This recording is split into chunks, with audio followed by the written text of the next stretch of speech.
It's Monday Night Therapy. Welcome to a brand new year. It's 2024. Happy New Year. 2023 can't hurt us anymore. Unless I don't know, if you screwed up your taxes, maybe it can. But it can't. And well, let's just move on. 2024 can't hurt us any. Wait, 2023 can't hurt us anymore. Todd is here with me. It's a Monday night. I wondered if we should do this in the middle of big football games going on. And I thought, what the hell? If I moved it to Tuesday, I wouldn't be as excitable. Roger Moore comes in firing. If my mouse will work. Roger Moore says Todd did not watch the Michigan game. No, he didn't. He didn't because he's an angry old man. Isn't that right? That is right. That is right. I'll tell you what. This has really sucked. Not watching any football today. I watched an interesting hockey game. That outdoor event in Seattle. So I watched that today, and I watched some of the Liverpool soccer game. Liverpool's not my team, but they're a good one. So I watched that today, and I read and made a big pot of chili. But God, not watching any football, that's been hard, But I said I wasn't going to watch any, so I haven't watched any. You're a man of your word. I'm trying to be.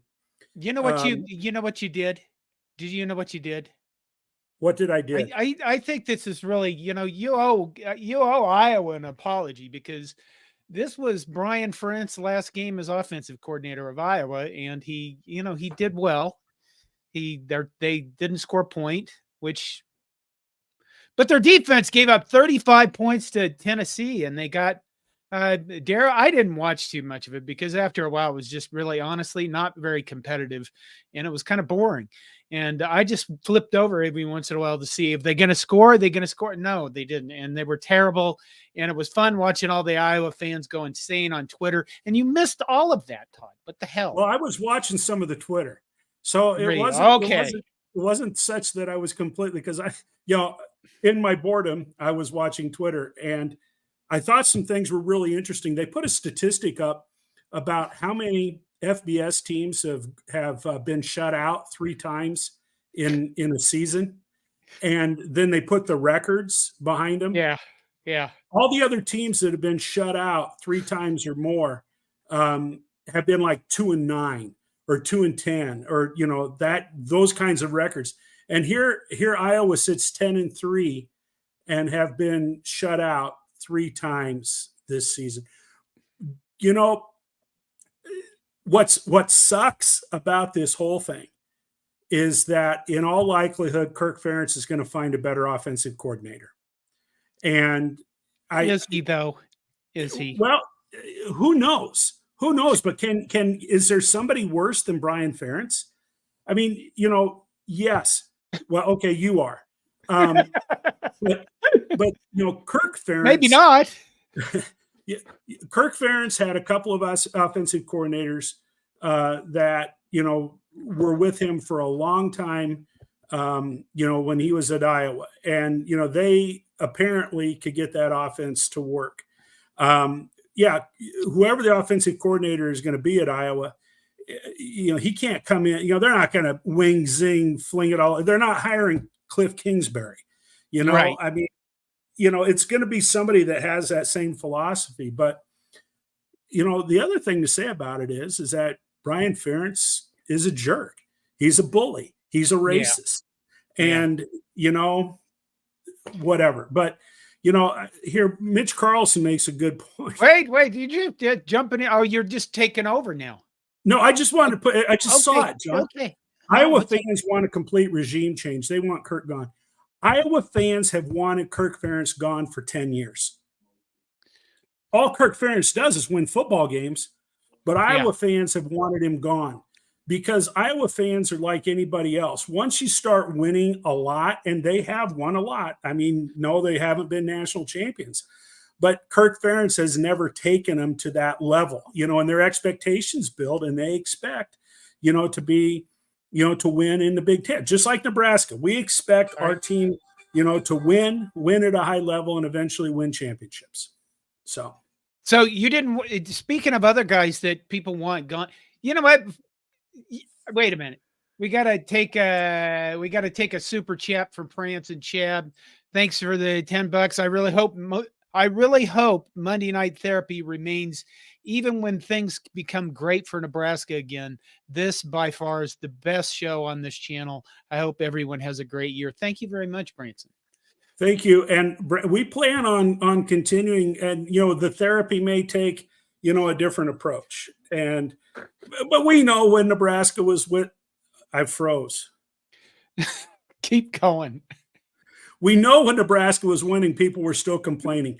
People were feeling stressed. People had anxiety. So we can still provide a service to everyone. It's just going to be a little bit different. I did see Fred asked earlier on, I am drinking Crostoberfest.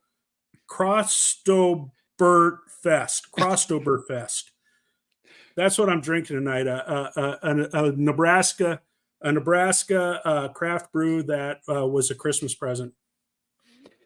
Okay. So you didn't watch Ohio State either, and Ohio State and Missouri, Missouri looked pretty good, and you're kind of shocked a little bit going, wow, is this Missouri?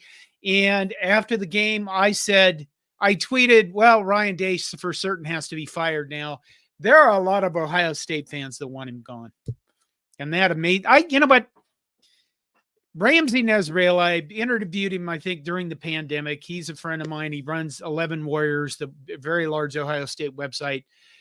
He is a guy who wants Ryan Day fired. And I when I look at him, I look at a guy who knows a lot of people at Ohio State. He knows a lot about Ohio State's history. He's a guy that I trust his opinion. And I think he's right about Ryan Day, and that Ryan Day just isn't going to make the changes to get back up to where Ohio State expects. Because here's Ohio State's expectations. They expect that they're going to be the best team in the nation because they're Ohio State, no matter who their coach is. And I think there's a certain level of truth in that. But at the same time, my God, you had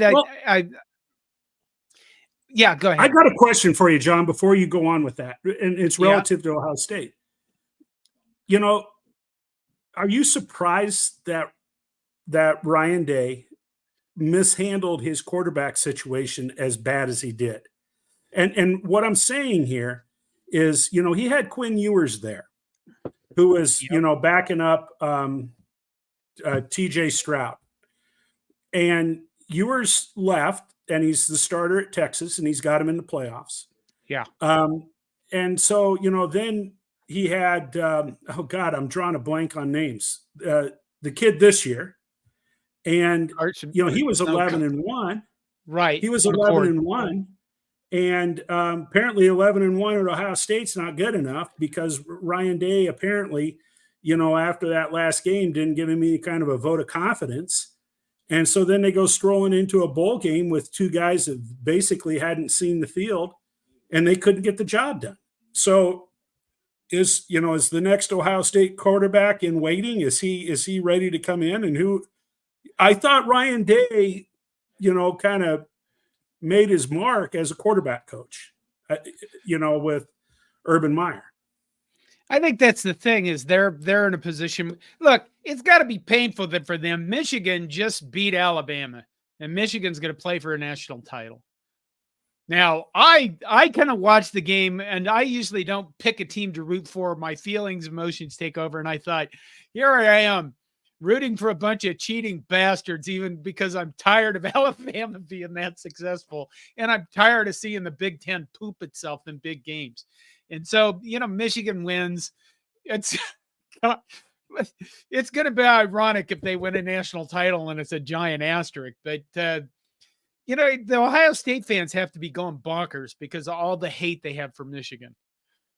And I think when you look at Ryan Day, you kind of get where Ramsey, my friend from Ohio State, gets this thing where, like you said, he mishandles just the smallest of things, and that won't keep them from, being the best. And that's what their expectation is. And my whole thing with that is, God, I can't wait to be that delusional again, Todd. I think it's coming. I look forward to it. I look forward to being that guy that goes, we're 10-1 and we took it, and bitching about the one loss. I want that. Well, be careful what you wish for, I guess. But you mentioned Michigan wishing or winning a national championship with that big asterisk. The bigger asterisk. What will be the bigger FU when it's all said and done? That Michigan wins the Natty and Jim Harbaugh goes to the NFL, or Jim Harbaugh stays at Michigan? Which is the bigger FU? I think the bigger FU will be when Washington beats Texas tonight and then they win the national title beating Michigan. All right, let's take some comments. David Matney begins right when we started saying Happy New Year. Thank you. Happy New Year to everybody that supported us throughout 2023. I really appreciate it. Let's say he also says, I cannot stand Michigan. You are not alone. There were a lot of people I asked on Twitter, and there are a lot of people that said, I hate Michigan. Michael Hassman says, I dislike all 4 playoff teams. Thankfully, the Tuscaloosa Tin Pot dictator did not do it again this year. How can you hate Washington? Although, Nebraska has that history with Washington. If you're old enough, Nebraska does have a little history, but of all of the 4 teams, they're the only ones I can stomach. I can cheer for Washington. They got kind of an interesting coach there, who coached in the Great Plains Athletic Conference. I mean, he was an NAIA coach that, he wasn't, he was given nothing, and he's gone out to Washington and he's done quite well. So, I am cheering for them. I honestly, of the games that are being played, I would hope Washington would beat Texas. And I was cheering for the Tin Pot dictator today. I did not want to see Michigan win. The cheating bastards, I did not want to see them win. And, let Saban, he can win another one for God's sakes. That's who ESPN wants to win. So, they make all the decisions. Roger Moore asked, does the Michigan win put dollars in the Big Ten conference pockets? Do you want to take that? You probably have a better handle on how that money's distributed. I know that you get a certain amount for making the playoff, but my guess is that if you make the championship game, you get more. And if you win, you might get more. And the way those contracts have been negotiated, they do go to the conferences. So yeah, they do. A portion. And the good thing is, yes, basically it does put money in the Big Ten. The good thing is, I think, over the conference we left years ago, the Big 12, the Big Ten divides all that stuff evenly, so that it's everybody gets a fair shot at the money, unlike the Big 12, where, quite frankly, Nebraska benefited from it more than like Iowa State, who got screwed. Oh, yeah. I think the way the Big Ten does things is very equitable. It's very good. Dana Williams says, sad to see all the empty seats in most of the bowl games. Well, when you have 832 damn bowl games, you're going to have some empty seats. Well, the thing is, Dana, these bowl games are not for people to travel to them.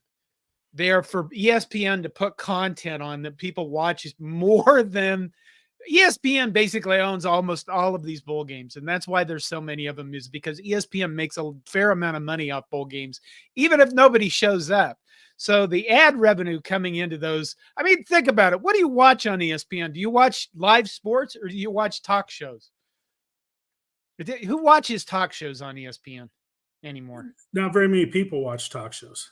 Yeah. And but I think it's also relevant that Washington didn't sell their whole allotment. And, when you're playing in a first round playoff game, and you don't sell your allotment, I think that speaks volumes as well.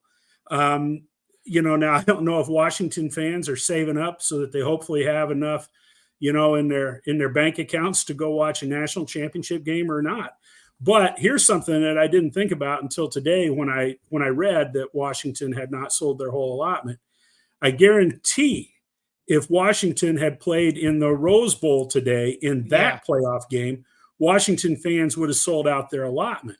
But then who wants to see Alabama playing a whole home game in the Sugar Bowl? The best thing that could happen in light of who the teams were in the Final Four in the playoffs, the one team you did not want playing in the Sugar Bowl was Alabama. You did not want them there.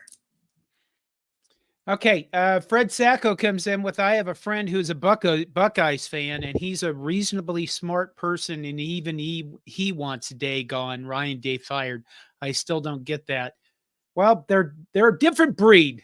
They're a different breed, Fred, and we want to join their ranks of insanity. That's what we want to do. That's our goal as Nebraska fans.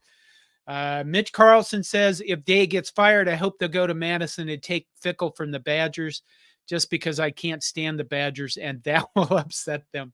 Wisconsin probably played as well as they have all season today against LSU. I thought that was a very good game. They ended up losing, but Tanner Mordecai played pretty well. He's gone for next year. I think Wisconsin's in good hands with Luke Fickle. I'm going to come back to that in a minute. Michael Hassman says Buckeyes fans take entitlement to unreasonable levels. They have endured very few bad seasons in the last 70 plus years and still cry like entitled little babies. Yes, they do. Yes, they do. I want some of that. I want that. I do. Have I said that? Even when they had John Cooper as their head coach, they were winning a lot of football games, but it wasn't enough, but okay, look in the mirror. Where were we as Nebraska fans, Right. 25 years ago? Now we've had, Ohio State has not gone through the hell that we have gone through in the last 20 years. So I'm not trying to draw that. Okay. You're supposed to be starred some of these. I have starred something here. I'll show you one to start. I got to appreciate Highlander Gun. He invented a drink. It's called one shot Jägermeister, one shot Rumpel Mints, double shot of espresso, and 8 ounces of prune juice. It's called a blowout. Yeah, I would blow that out. But at my age, that might be something that I need. So I'm going to have to screenshot that one. I might have to keep that one in mind. Okay.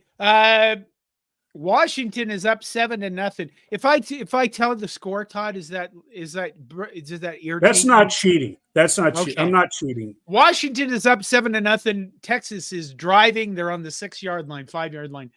Fred Sacco. Well, you could have kept your mouth shut just so I wouldn't feel bad. There is that. Fred Sacco says John Cooper, he could fuck up a wet dream. I get there. If they're comparing Ryan Day to John Cooper, I understand why they want Ryan Day fired, because I get that. John Cooper won a ton of games, but he just couldn't, he just couldn't get that last part up there. Okay. Well, we got to take this one. I don't know if you all saw this tonight on Twitter. This is huge, huge, huge. Kingsley Gibbons says, what are your thoughts on Taylor Landfair coming to Nebraska fall volleyball? Pretty big news. Taylor Landfair is from Minnesota. She was the Big Ten Player of the Year in 2022. Is that right? Yes. I think so, yeah. First team All-American in 2022.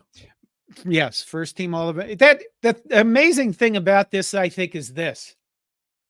You look at Nebraska's team, you didn't really see anybody leave that put in a lot of minutes. You had a couple of people, some people hit the transfer portal, and you still are pulling in more talent and making your team better. And that's just, I don't know how they're going to fit all these players on a team, but they're getting them. I mean, that's amazing.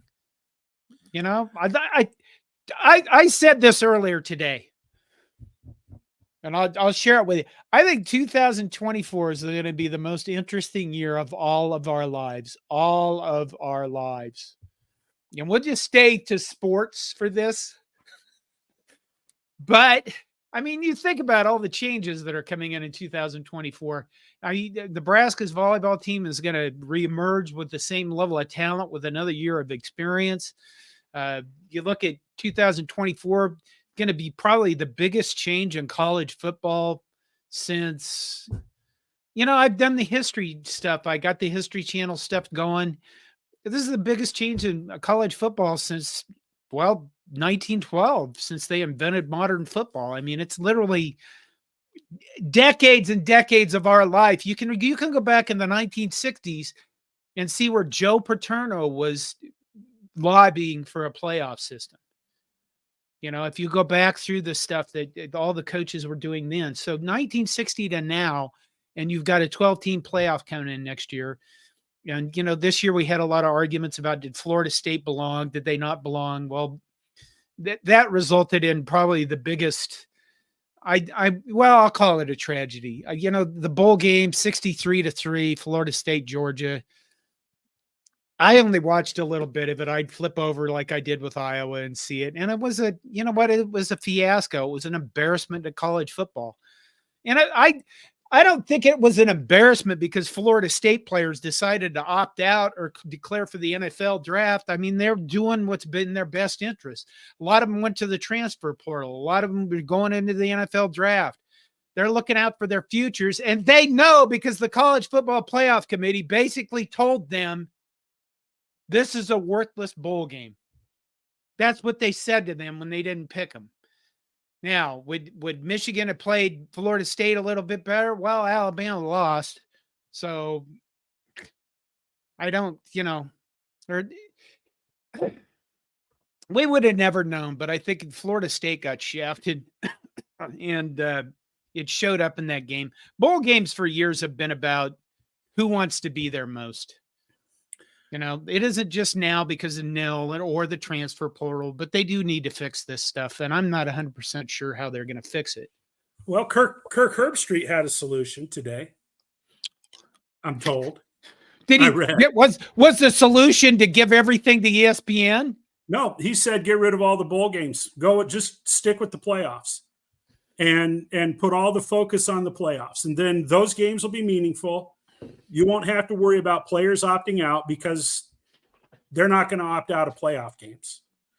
And, I quite honestly, the traditionalist in me, I think it really, really stinks that players opt out of games, regardless of what bowl it is. If it's the Pop-Tarts Bowl, the Cheez-It Bowl, or the Orange Bowl, you're part of a team.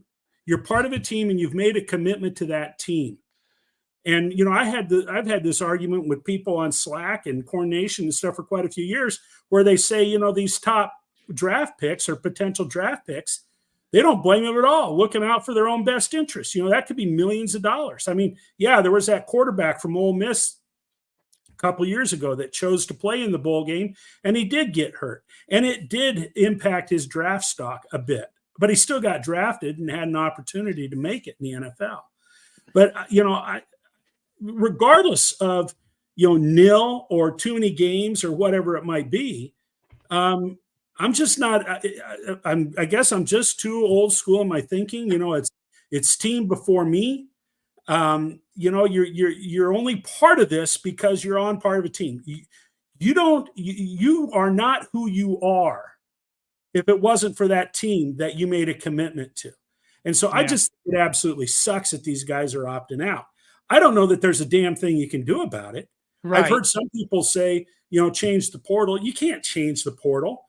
If you're going to have the portal, you got to give these kids an opportunity, the kids and the coaches, to scout, to recruit a little bit. And when it's all said and done, they still have to have time to enroll and get accepted into whatever college they're going to. It's not a rubber stamp, just because they say they want to go somewhere.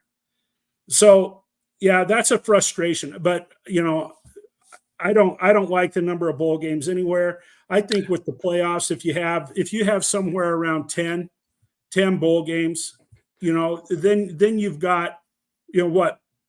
You got 12 in the playoffs and then 10 more. That's 22 teams. That's enough. That's enough teams. That's your top 25, in a manner of speaking. And they're the ones that have demonstrated throughout the course of the year that they're quality football teams.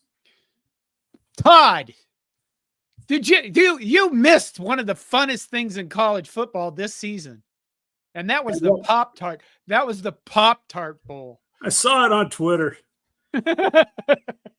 You had an edible mascot who at the end of the game was actually eaten in a very bizarre manner. It was really odd, but it was fun as hell. And the thing is everybody's talking about the Pop-Tart mascot. The game was incredible. Kansas State beat North Carolina State. It was really, really, really fun game. And then you have the Cheez-It Bowl. hold on. Let's see. Well, Paul Dale, and we'll take 2 of these in a row from him. Like Chinese parable, interesting. Do you know a Chinese curse, Todd? A Chinese curse? Yes, there's a Chinese curse that says, may you have an interesting life. Oh, I did not know that. Yes. Wasn't it Get Smart that said very interesting? That was on Laugh-In. That was oh, yes. The guy that played the Germany come out of the way. It's very interesting, but stupid. Artie somebody. Yeah. Yeah, or Artie Nelson, something like that. Yeah. Paul Dallin also comes in with bowl games are private enterprises. As long as they make money or serve some other utility, they will exist. That is very true. I don't think that's bad. I think that we can spend part of this, off season coming up with all of the cures for college football, how to fix college football. That maybe we should do that next week. You come up with your plan. I'll come up with my plan. Everybody else in the comments, you come up with your plans too. And we'll all meet together and we'll fix the world. That was kind of squeaky. Okay. James Boardman, $10 super chat. Thank you very much. What do you think about players opting out, but are still on the sidelines in sweats? I wasn't done reading that. No, put it back up. That's my mistake. My mistake. Sorry, James. As a coach, I wouldn't let that happen. I think the thing about that is, they are players for the teams. There are some guys in sweats that have been injured or dealing with injuries. I think that here's the thing. I know that, well, Todd, you respond to that as a coach. I've got an opinion. Oh, and Mitch has the same opinion. Opt out and then have the balls to sit on the sideline with their gold chains giving interviews. Hell no. Hell no. You don't sit on the sidelines if you've opted out. Todd, they're part of garbage. The team. They're part of the team. They're part of the team. They are not. They left the team. They quit the team. The day that they opted out, they quit the team. Do you think you'd be successful dealing with this generation? Do it with that kind of attitude? Yeah, exactly. No. Yeah. Which leads me to something else I want to ask everybody. I'm tired of seeing the word soft everywhere. Everywhere I look, everything's soft. Everybody's soft. Are we going to see more of the term soft used all over the place as we go into 2024? Are we going to see the word soft used less in 2024? I do have a little commentary on that. Okay. And this is the best night to bring this up. And I'm really going to try. My God. I'm going to try hard to not go too far off the reservation.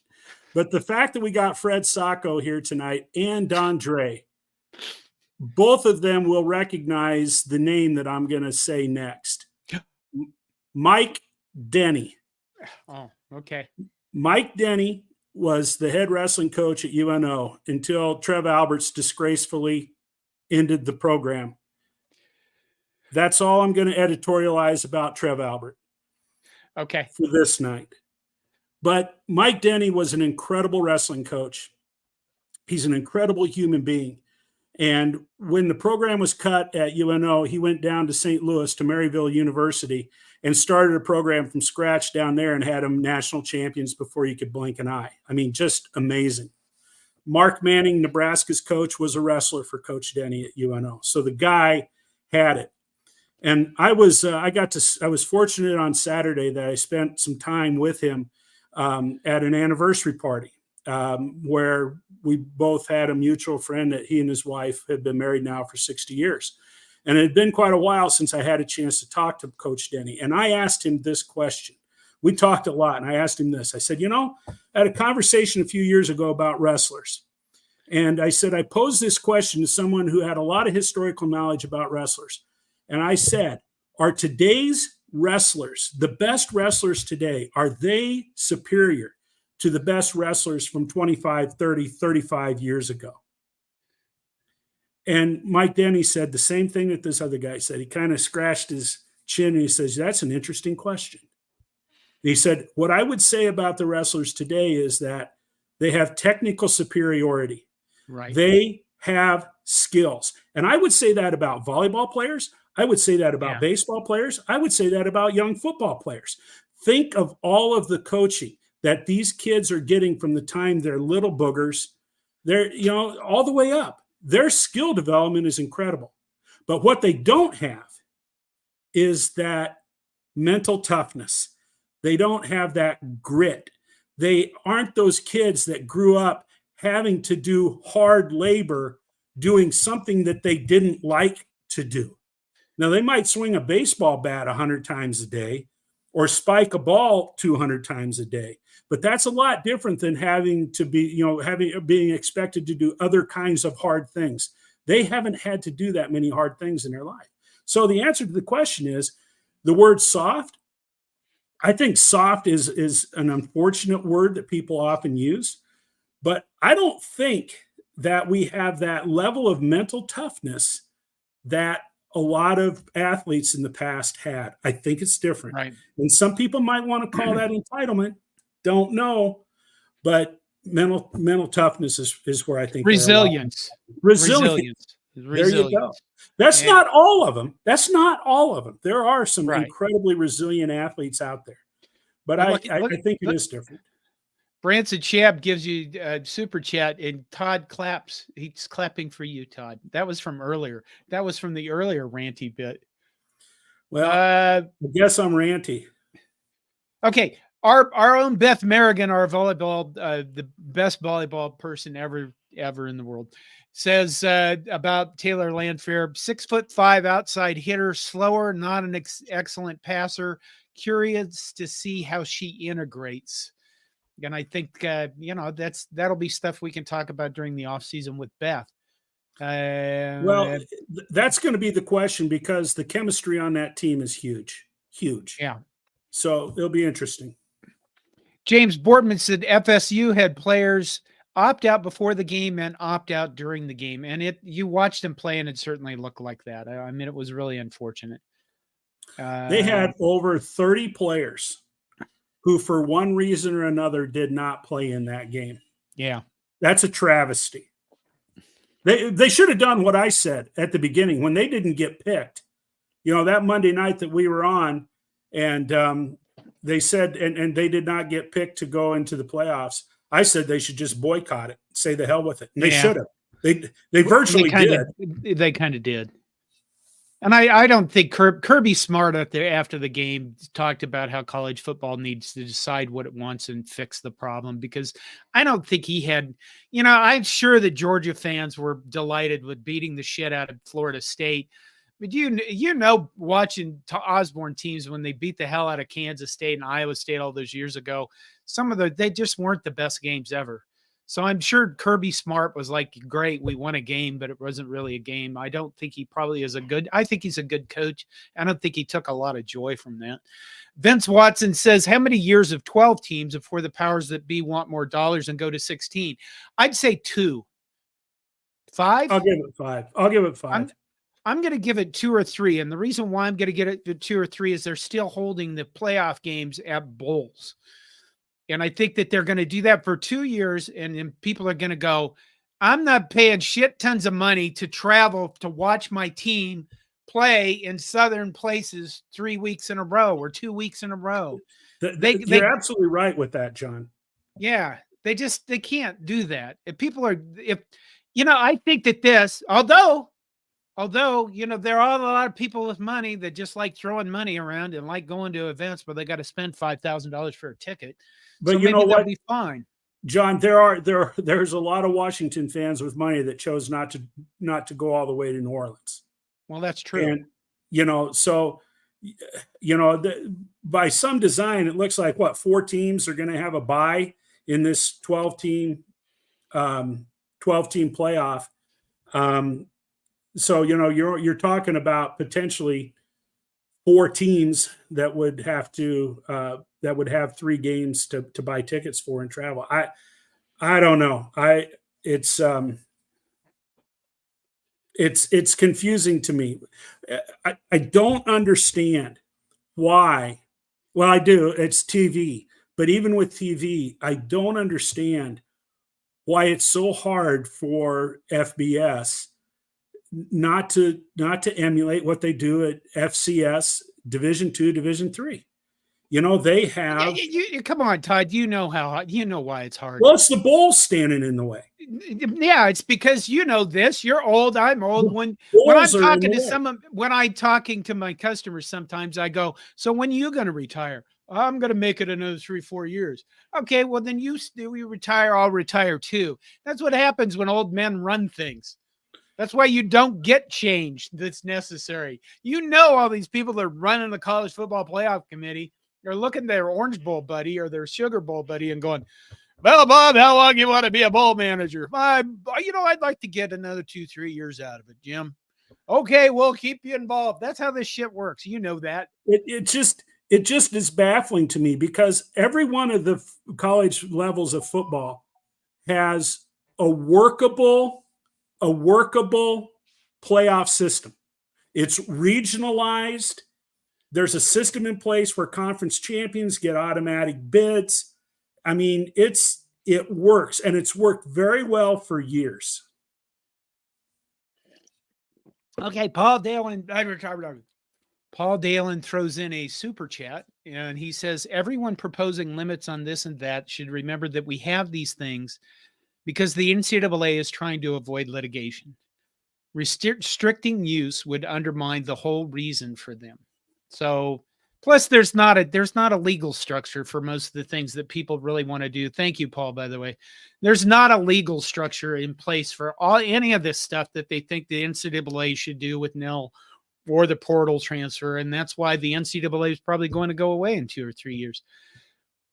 They're going to vote. They're going to vote. I'm not sure when the vote is, but it's not too far away, on creating like a new super division for college sports where you're required, if you join that division, that you're going to be paying each one of your athletes like $30,000 a year. You're going to be paying them as nil. So I think that's going too far. I honestly think, and there's a lot of people that have had this idea, just take FBS football off.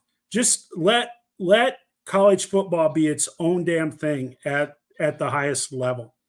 And NCAA, they can handle the structures for everything else. Well, until CBS thinks they need to, have more control over basketball.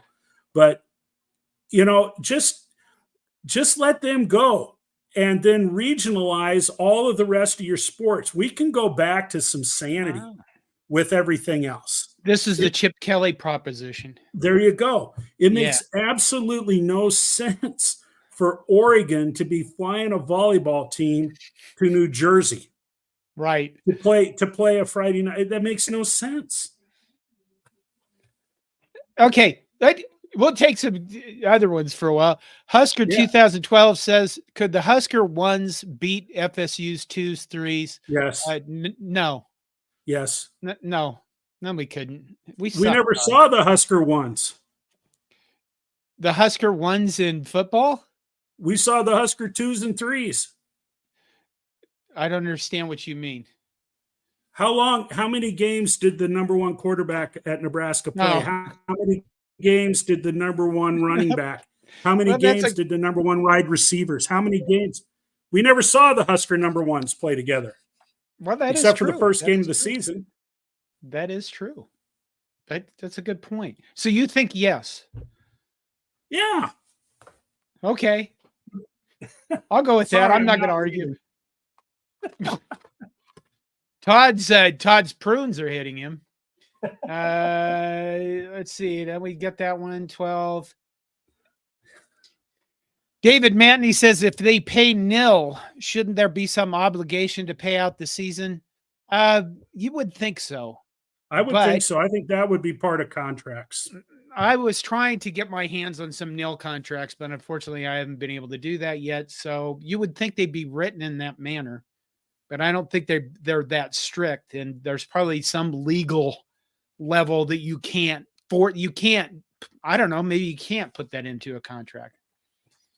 Let's see what else we got here. I got one. Todd, take over for a minute. Okay. I need to David breathe. Manley says, I was disappointed to see Chubba enter the portal. I don't think you're alone with that, David. I think that quite a few people. And judging by some of his comments made during his press conference after signing day, I think that it may have caught Matt Rule a little bit off guard. And maybe that's all speculation, but Chubba's going to, Chubba's at that point in his career where he expects to be a starting quarterback. And, things didn't work out for him this season. And so, he's going to find greener pastures. And it looks like there are some teams that have reached out to him. Teams that played in bowl games have reached out to him, and offering him an opportunity to play. So maybe Chubba will land on his feet somewhere.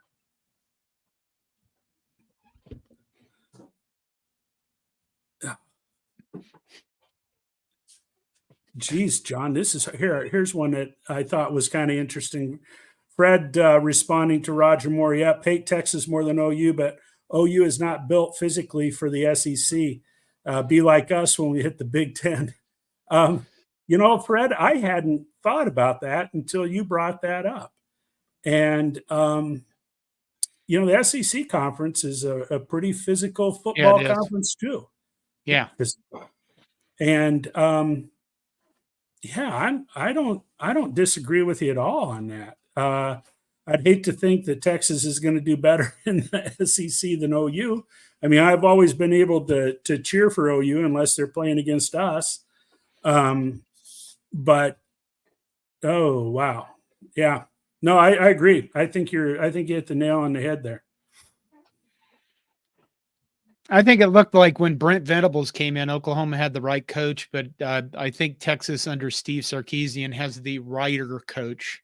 I think Venables will be fine at Oklahoma. He's a good coach, but Texas is they're in the college football playoff. They are in the football playoff, and hey, Steve Sarkisian can coach. He can coach. If he's overcome his demons, and if he can make that work, who knows? Who knows how well he can do at Texas? He's got tremendous resources there. Okay. Branson Chab says, our channel membership's still available. Yes, they are.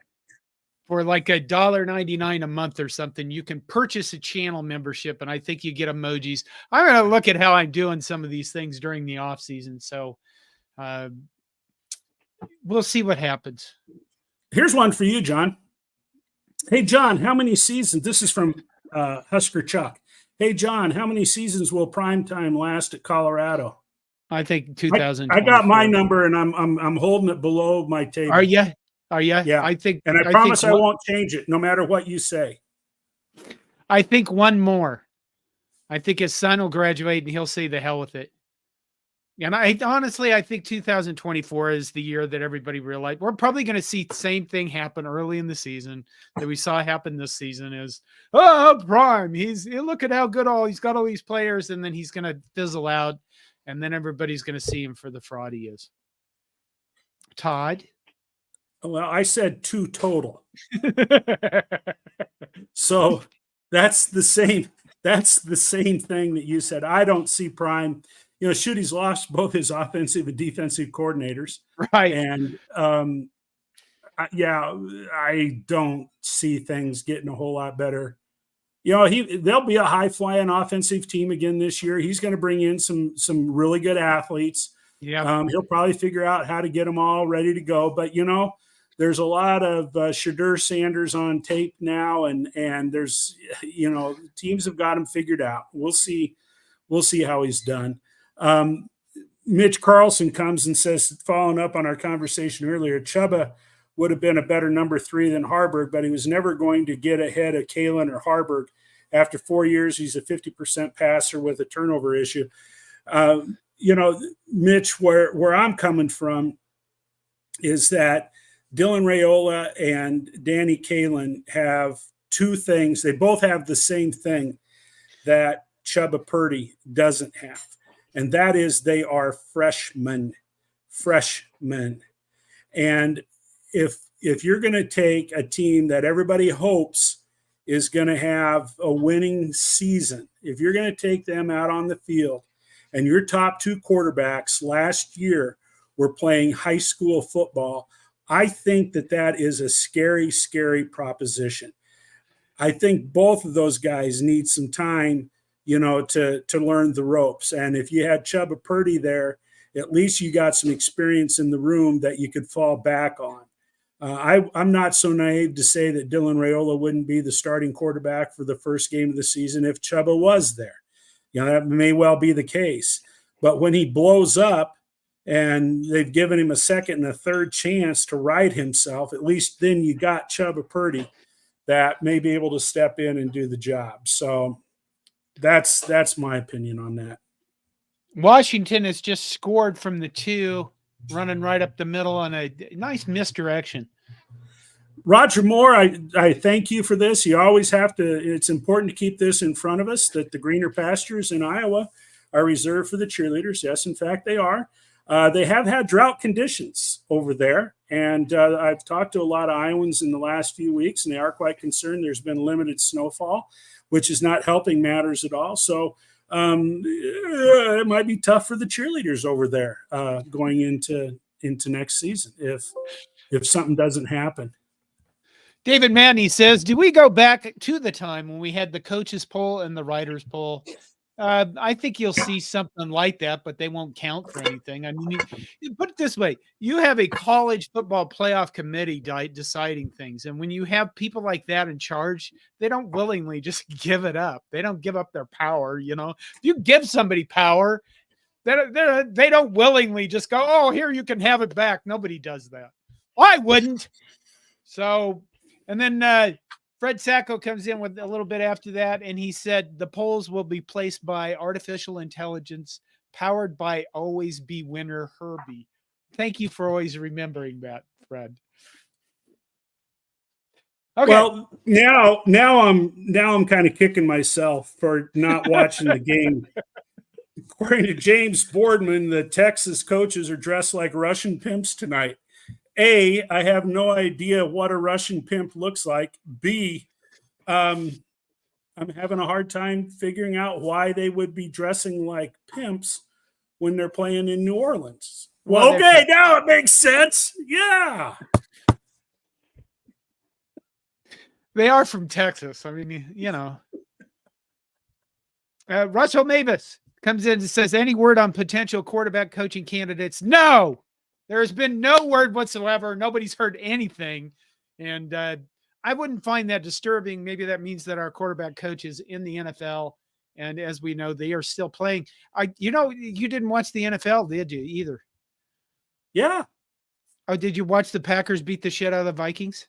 I watched some of it before I got tired. I was in bad shape yesterday, man. It was Todd. I think it was my reaction to a COVID shot that I had the day before. Really? Oh, so it wasn't prunes. It wasn't prunes mixed with funky alcohol.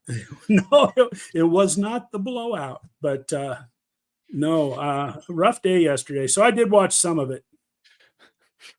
What the hell is this? Charles Hullett starts the beginning of a short story. This one time in Toronto, a Russian pimp bought drinks for our lady friends. You should write the rest of that up, and we Charles, I want to know where that goes from here. Oh shit! Wait, there's a new guy, Gerald Slaymaker. That is a hell of a name. I heard Scott Frost interviewed at Iowa. Those were rumors. Kirk would never run anything related to anything close that Scott Frost would run as an offense. I think Kirk is just he's going to hire somebody else that gets their entire playbook from Brian Ferenz just to stick it to everybody. Okay. What else?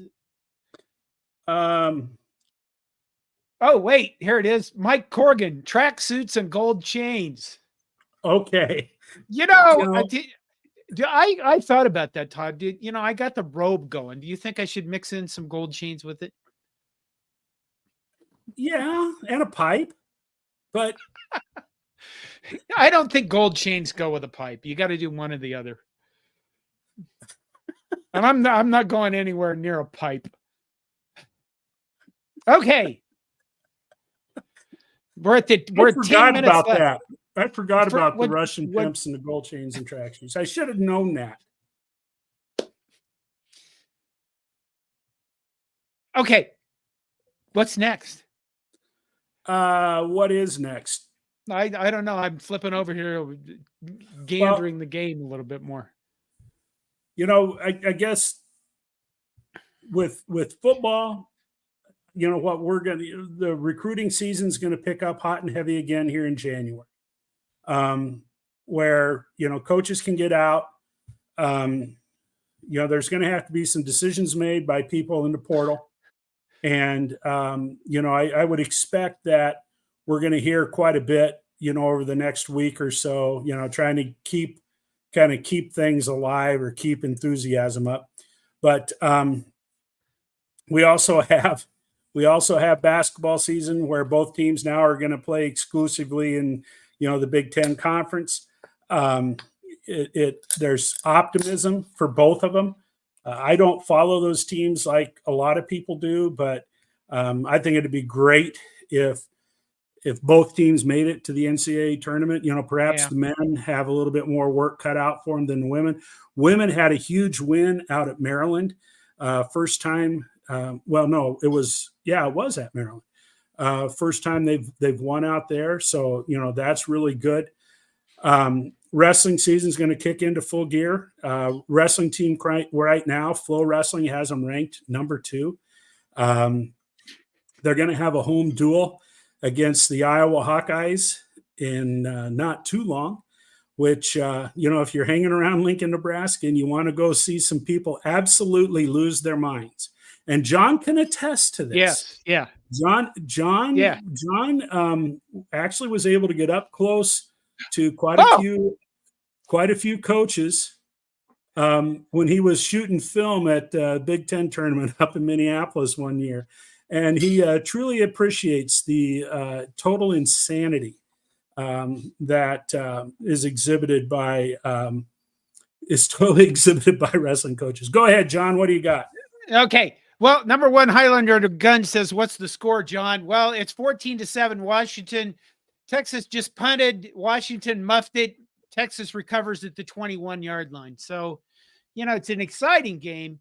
Michael Hassman says, go all out. You need the grill as well. Oh my God. David Madney says, proud channel member, changed my life. See it, the life-changing essence of Todd and I. Wait, you mentioned the men's basketball program. They are what? They're 10-2. 10-2. They're gonna, you know, we start into conference play next. Obviously, January and February are going to tell the tale of this team.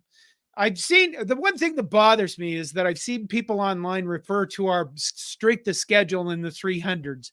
That's complete bullshit. Nebraska's strength of schedule is like around 60 or something. So, you know, it's not that bad. And I think they're going to be worth watching, but Todd is right about wrestling. You owe it to yourself to go to like a wrestling tournament, a wrestling duel. It's a fun sport, you know, and if you don't know what's going on, just ask people. They'll tell you. Just literally ask anybody who looks like a wrestling person and just say, could you tell me how this works? You know, because when I shot the Big Ten Wrestling Championship the first time in Minneapolis, one of the regular media people that covered wrestling all the time, he looks at me and he goes, "You're new here," and I'm like, "Oh shit, these people all know each other." And I said, "Yeah, it is my first time actually shooting a championship." And he said, "Okay, I'll tell you what to do." And he goes, "Here, you got to watch that. And he went through all these lists of these guys that I needed to get photos of and stuff like that. And of course, Gable Stevenson was the top guy. I knew that much, but you know, the other guys from like Rutgers and stuff, and I knew some about them, but just ask, just go to the sports. If you love sports, and who doesn't, it's a fun, different experience. Go ask a girl out on a date and bring her to a wrestling duo. That'll get the blood flowing, by God. You know, the other thing to say is that the Iowa team is down this year. They still are good. I mean, they still have top-notch guys. But I think the duel in Lincoln could be really competitive. I think that it could get really exciting. And if any of you at all curious about the soap opera that is Iowa wrestling, when we're done here, just Google AJ Ferrari and watch the clips of him from this last weekend at a tournament that Iowa hosted. Now, he is, all rumors say that he's going to join the Hawkeye wrestling team, but after what he right. After what he did this weekend, I'm not sure that he'll be too accepted by Hawkeye Nation. Anyway, a lot of drama with that. We're kind of getting close. Let's throw a couple of these up. James Boardman says the running back from Oregon is visiting this weekend and possibly a Wake Forest wide receiver. Yeah, I kind of forgot about those, James. Thanks for bringing those up. Sounds like those are both pretty talented players, and it would provide, there's I don't want to downplay the significance of a player, but these guys would be like top level depth. I mean, they might not come in and be, the number one, but they would be like right there. They would be those guys that have some experience that by game 3 or 4, you're probably seeing a lot of them. So, that's optimistic that we've got those guys coming on campus. Don Dre asks or says, Todd, does Nebraska have women's wrestling? No, they don't. There's only a couple of Division I schools right now that do have women's wrestling. University of Iowa is one of them. And there might be a couple of other ones out east, but it's there's your way to help with your Title IX numbers. Start women's wrestling. Your investment, it's a cheap sport to run. Your investment isn't real huge. So, and David Matney, I saw this, and this would probably be a good place for us to kind of have a final conversation, if you will. Well, we have one more after that. Okay, and that's fine. It says, it's apparent Matt Rule is a hard worker and has a great attitude. I think next year we are bowl bound to change my mind. I don't want to change your mind, Dave. I'm really hoping that Nebraska is bowl bound. And is Matt Rule a hard worker? Absolutely. Is he a great communicator? Absolutely. Does he develop a strong culture from everything that we've seen? Yes. Does he understand the game? I think you can say that too. Certainly there are things that we can pick apart if we really want to. But the reality is that until Nebraska gets to bowl games and until they start winning consistently, it's still a question. It's still a question whether or not he's going to be successful. So I hope so. I am not going to drink the Kool-Aid. I saw somebody on Twitter today that went through the whole schedule, and they said 12-0 is possible. And I thought, just keep guzzling, buddy. Just keep guzzling that Kool-Aid, the Rule-Aid. I mean, holy moly. Let's get 6 wins. Let's get 6 wins and be happy with the bowl game. Yeah. Okay, Fred Sacco says, John, don't get excited. There's a movie called Iron Claw, but it's not about the Baron von Ransky. Have you heard of this movie? I have not. I think you should look it up. I think you should. You know what? I'll tell you what, Fred, you bring that movie up next week, and Todd, you look into this movie. I'll leave it alone for now.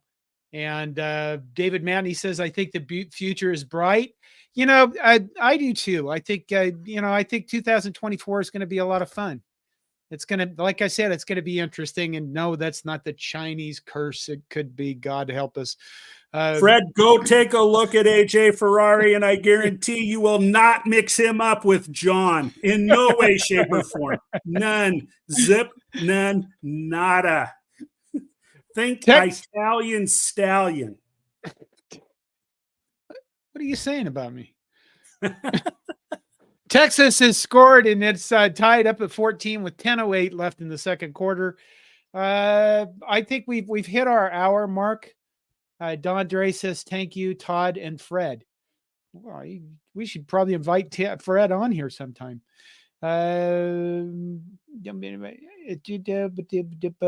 It's not dirty Iron Claw. I swear that's true. Vince Watson says after Young Guns, we need to have a day-by-day watch party. You know, that's not a bad idea.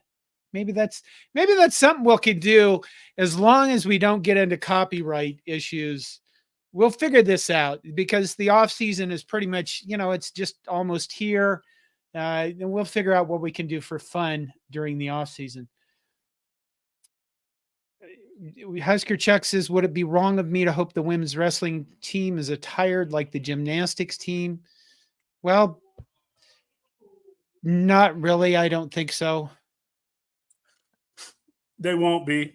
And they won't be. And Washington just hit a pass all the way down to the 20, the 30, the 23. So that's a good time to go watch the rest of this game, unless you're like Todd and an angry old man who refuses. He's sticking to his word, though.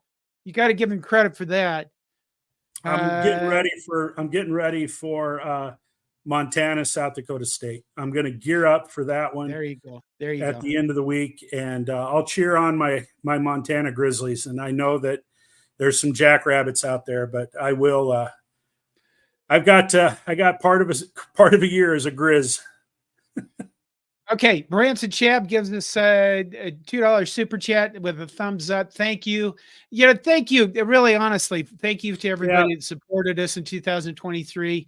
I did end up giving $1,000 to the Team Jack Foundation just because, I did that video about it. It is something I would like us to start thinking about doing on a yearly basis.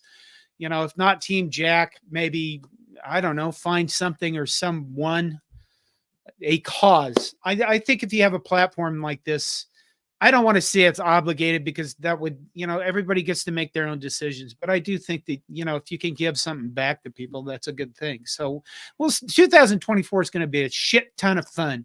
That's what it's going to be, sons of bitches. And if you're going to stay here with us, we're going to make sure that everybody has a shit ton of fun. Thanks everybody for joining us. Fun. Okay. We really appreciate it. Good night, Todd. Hey, good night, John.